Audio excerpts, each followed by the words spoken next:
Hey everybody, it is Eric from GameShampoo.com, and this is what I have been up to last night, I guess. It is Sunday afternoon, and I went to the Magic pre-release for Dragon's Maze, I believe it was called, yeah, Dragon's Maze, on Saturday night, and got a couple of decks. All they had were three. So we've got the Orzhov, the Rakdos, and I'm not going to remember the name of the third guild, white and black thing. Yeah, that one. I'll look it up when it's time to do that video. I'm doing Orzhov right now. And so basically, I got three decks, and obviously they've been opened already. I've been played around with a little bit. And kind of the premise here is that I will be going into each deck, starting with Orzhov, and then kind of splitting it up, showing you what you get inside, and then telling you about the experience of playing with that deck, and kind of trying to decide if it's really worth it to buy. You know, it's like 15 to 20 bucks depending on where you buy it. If it's really worth it to get that, or if you might just want to kind of split it up into separate component cards, or just try your luck with booster packs or what have you, and try to distill the experience of playing with that deck and what the deck really tries to accomplish, how it feels. So yeah, like I said, gonna start with Orzhov, go to the other two. Hopefully I can get the other remaining two decks, there are 5 total, sometime pretty soon here, and work them all out. So let's get started with Orzhov. Alright, so here's the Orzhov deck broken down by category. We've got mana up here. There is 23 basic mana in the deck, split up between 12 black and 11 white. And then in addition to that, we've got 3 Orzhov Guild Gates over here, which enter the battlefield tapped, but can be tapped for either color of mana. Pretty standard stuff at this point. We've been getting those in the past, 3 or 4 sets really heavily. And then we've got creatures over here, sorceries, enchantments, instants, and artifacts. And as you can see, it's a really creature-heavy deck. There's a big fat stack of creature cards here compared to like 1 sorcery, a couple enchantments, decent amount of instants. 23 creatures in total. Let's start off with the showstopper, kind of the one that they display in the front of the deck, which is, hopefully I pronounced her name right, Teysa, Envoy of Ghosts. And this is the card that I really found to be kind of the redeeming value of the deck. And I do emphasize the, as in like, I didn't have a ton of luck playing with this deck, but get into that later. So she costs 7 to throw out, 1 white, 1 black, and then 5 generic. She's legendary, so you can only have 1 of her out on the battlefield at the same time, 4/4. And as you can see, she's got vigilance, protection from creatures, and her effect is that whenever a creature deals combat damage to you, destroy that creature and put a 1/1 white and black spirit creature token with flying onto the battlefield. So basically, with this creature out, your opponent now has to make every single hit count, because their creature is going to die when it hits you, and you're going to get stronger in terms of your creature lineup. This card in practice was absolutely fantastic, and when I did win with this deck, it was this card that let me turn the game around every single time. I think I played most of my games with the Orzhov deck. I think I played like 3 of my 7 or so games with this deck, and then split the other games up 2 and 2 with the other decks. So Orzhov is usually my favorite when I do have to choose a guild. I really find their extort ability to be really, really helpful, especially in a game with more than 2 players. Teysa obviously doesn't have extort, but with the combination of vigilance and protection from creatures, she can just swing every turn for 4 damage, and you can't really block it with a creature, and she's not going to tap, so that's a deadly combination in and of itself. But then with that extra effect of creatures dying when they deal damage to you, it's a fantastic deterrent from being attacked, and by far the best card in the deck. And then we get down to the second rare, which I found to be kind of a disappointment. It's the Crypt Ghast. I have a couple of these guys already. It's not like they're bad or anything, but they're from an older set. I believe from the last set.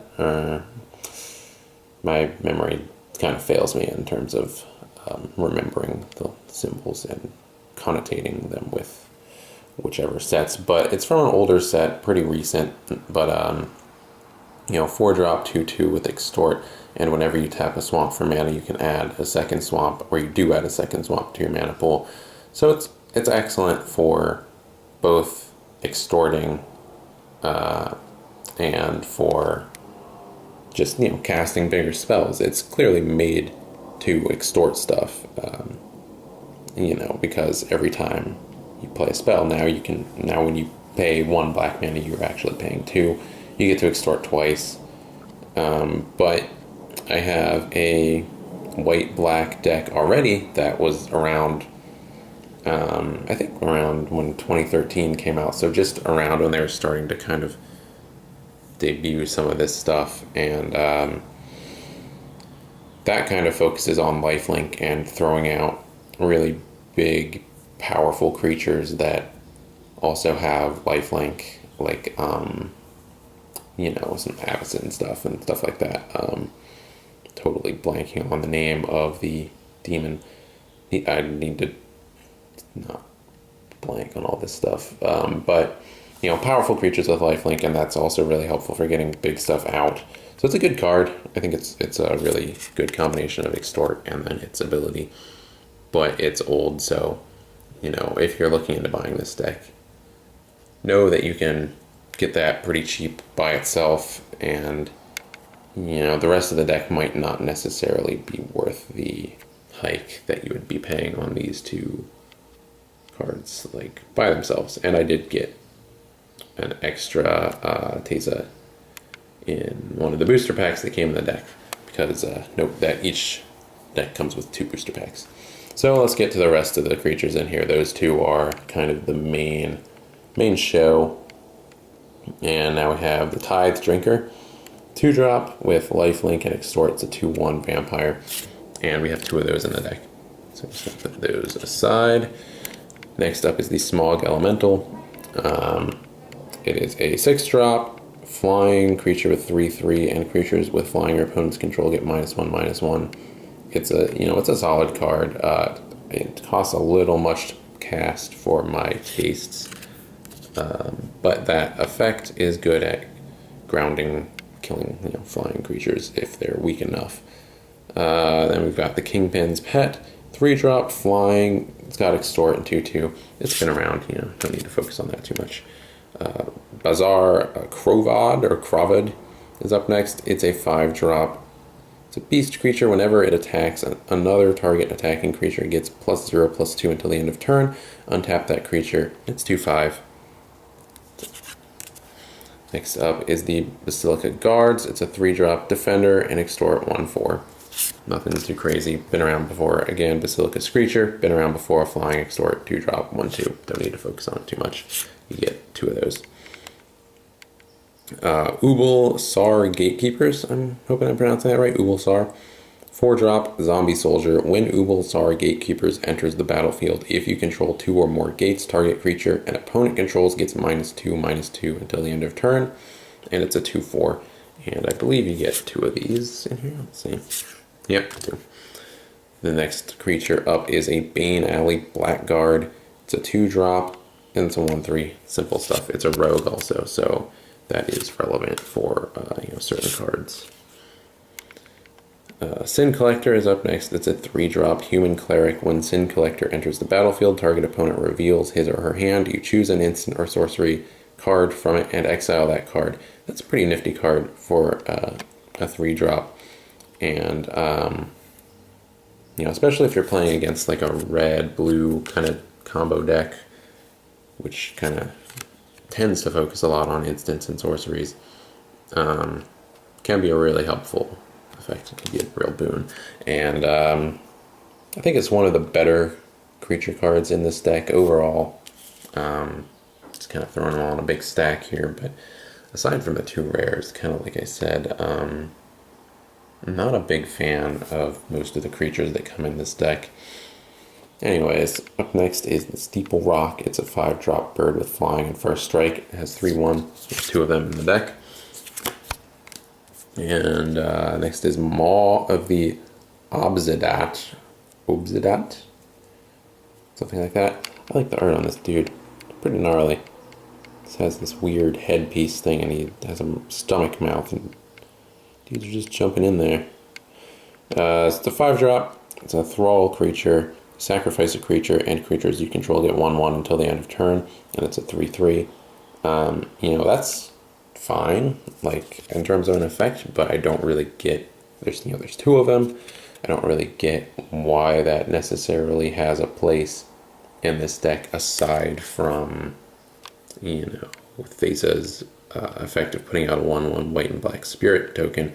But I feel like in order for that to really be effective, you need to be pumping out a lot more 1/1 tokens. You need to have something that's kind of disposable that you're going to get back the next turn.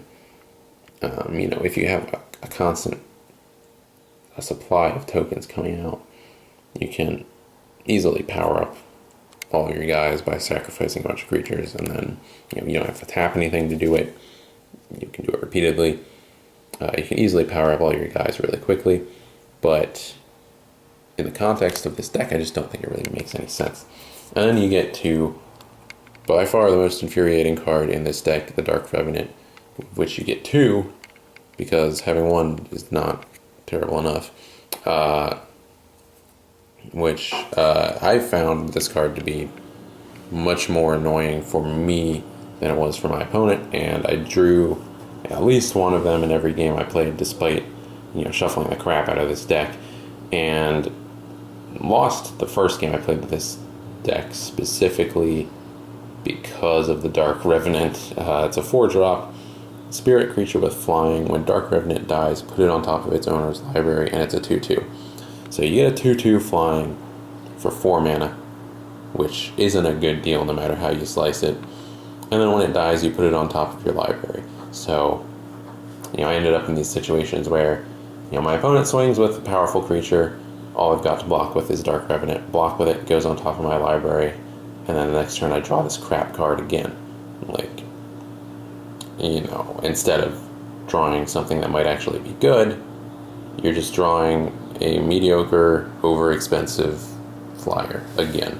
Just take it out of the deck immediately. I don't see the use for it in this deck. It might be useful in, certain contexts. If you're trying to maybe prevent being milled, it might slowly do that. Or if you have, some sort of effect where every time a creature enters the battlefield, you get to do something. Maybe you can just kind of keep, sacrificing it with this guy and then cycling it back, but it's too expensive in terms of mana to do that, in my opinion, and make it really be worth it. It's a strange card. If it was a little bit cheaper, maybe if it was a 3-drop instead of a 4, I would think a little bit higher of it.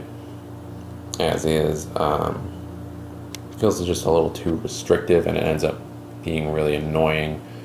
But again, I think you could feasibly make a deck around that kind of idea of, constantly sacrificing creatures or constantly, cycling them in and out of play somehow and make that be worth it. I just don't think that this deck really sets all that stuff up properly. So, it's a big fat pile of creatures. Those 2 are obviously the best. Out of them, I find the Maw of the Obsidat, let's say, of which you get 2, to be pretty useful. Not necessarily in the context of this deck, but just in general going forward. If you're kind of a beginner and you want to build something out of this, definitely say keep those. If you want to maybe make like a token factory, for which she would be really useful. And I found the Sin Collector to be pretty useful, just because you get the exile stuff from somebody's hand. I find that amusing. I enjoy pissing people off when I play Magic, even if I'm not going to win the game. At least I made you exile something, huh? So next up is a sorcery. We have exactly one. It's Assassin's Strike. It costs 6. Destroy target creature. Its controller draws a card. So there are a couple ways you can use that. It's obviously nice to just have a card that says destroy target creature. You know, it's better than dealing like 3 direct damage or whatever, because whatever the creature is, unless it's hexproof or it has something like that on it, you can kill it, which is really nifty. And then its controller draws a card. I'm kind of a